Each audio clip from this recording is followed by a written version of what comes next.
দূরে দেখতে পাচ্ছেন এখানে গাছটির বয়স না হলো আনুমানিক 20 থেকে 30 বছর হবে। দেখেন কত পুরানা গাছ হলে এরকম হয়। একটু করি আমার পরে তারা করি গাছ সেম গাছ পুরানো গাছ।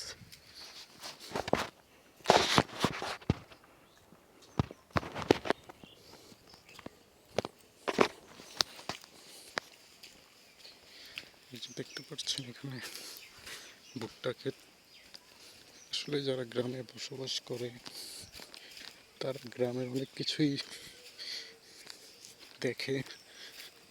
ভুট্টা ক্ষেত এই পাশে, আর এই পাশে দেখতে পাচ্ছেন সরিষা ক্ষেত। আসলে একটা জিনিস আমি বলি, আমার সব থেকে বেশি ভালো লাগে এইসব সরিষা ক্ষেতগুলো দেখতে। দেখেন সরিষা ক্ষেতে কি সুন্দর ফুল ফুটে আছে, হলুদ ফুল ফুটে আছে।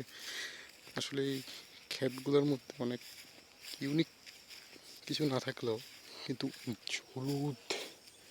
হলুদে এত সুন্দর লাগে, যখন রোদের আলোটা এর উপর পড়ে তখন খুব সুন্দর হয়ে ওঠে। আপনারা দেখেন, দেখতে পাচ্ছেন কত সুন্দর হলুদ গাছ। এই যে ভুট্টা ক্ষেত, আসলে ভুট্টা ক্ষেতে যতটা আমরা দেখে খুশি হই, ঠিক অপর সাইডে এটার প্রতি আরও দিকও আছে। সেটা হলো এখানে রাত্রের বেলা, বিশেষ করে রাত্রের বেলা শিয়ালের এক আস্তানা গড়ে ওঠে। তো আমরা এই যে দেখছি সরিষা ক্ষেত আসলে গ্রামের মধ্যে সব থেকে সৌন্দর্য। সরিষা ক্ষেতের সব থেকে আরেকটা জিনিস হলো সরিষা। আপনি সরিষার যে হলুদ ফুলগুলো দেখছেন, এগুলো এক পর্যায়ে সরিষা বের হয়।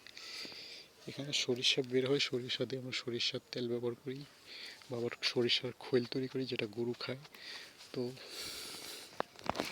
আরও জিনিস হলো এই সরিষার যে শাকগুলো আমরা রান্না করে খুব মজা করে খেতে পারি।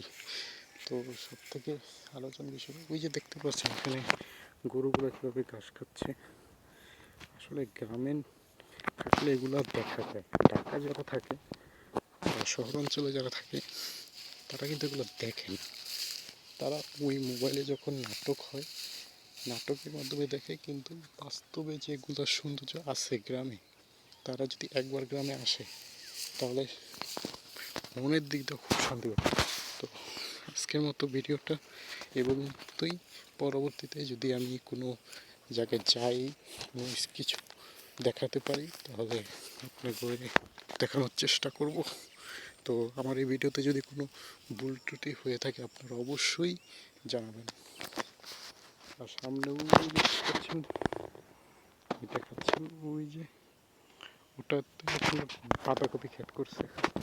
তো সবাইকে আল্লাহ হাফেজ।